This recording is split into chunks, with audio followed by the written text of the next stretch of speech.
Alright, this is my E-flite 80mm F4 Phantom. The second version, it's the foam.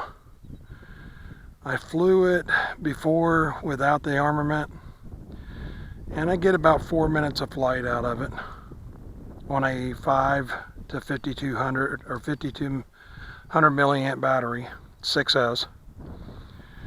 I flew it yesterday with the armament, and I still had about 30 seconds on my timer, and I ran out of power. I was just amazed that the armament made that much difference in drag.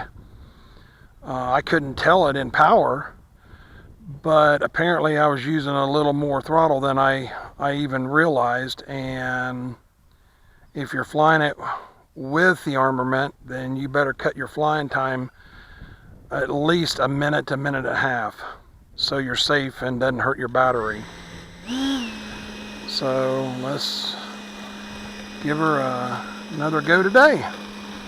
I do love flying this airplane. Looks like our wind from the windsock is coming from our right, which is basically the west. So I will turn around and take off to my right.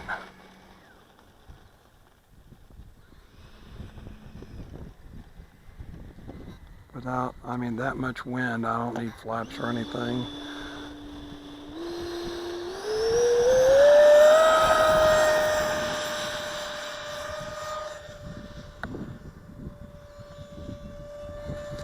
Now I was on high rate taking off.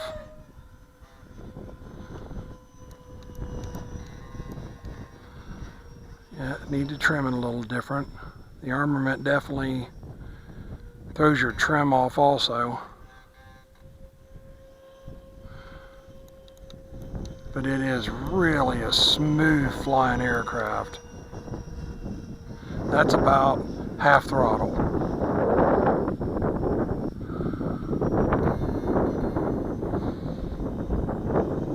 And I'm not trying to catch a sky on fire. I just like to watch it fly.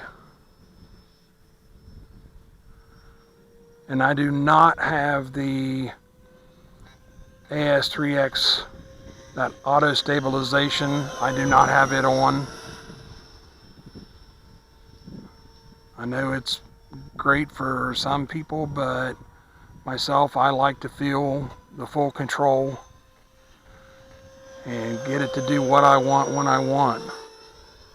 And I know you can turn it on and off, but I just don't even set it up. I just fly it without it.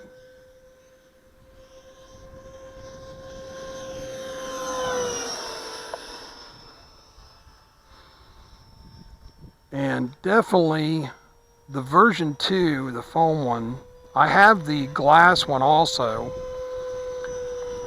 And to be honest, I really enjoy flying the foam one better than I do the glass, because the glass one flies heavy, and not only it flies heavy, but in the turns, if you don't keep power on it when you're turning, you will definitely slide in the turn. Like right there, I could back off the throttle on this and it would be fine.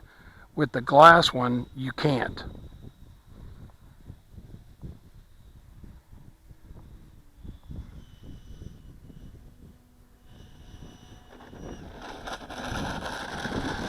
And that's the way you like to see it.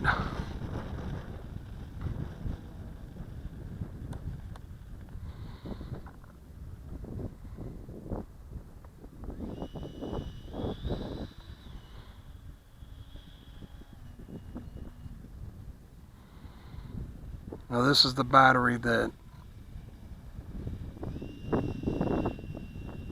I have to watch because it's the one I ran down lower than I like. It still had 3.6 in the battery, and the internal resistance, whenever I put it on I do an iCharger 4010 Duo, it was showing around 5 on each cell.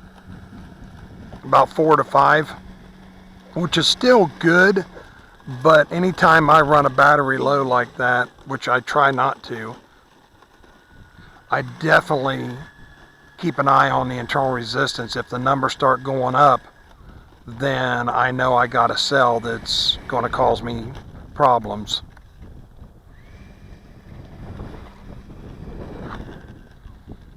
And there was the flight.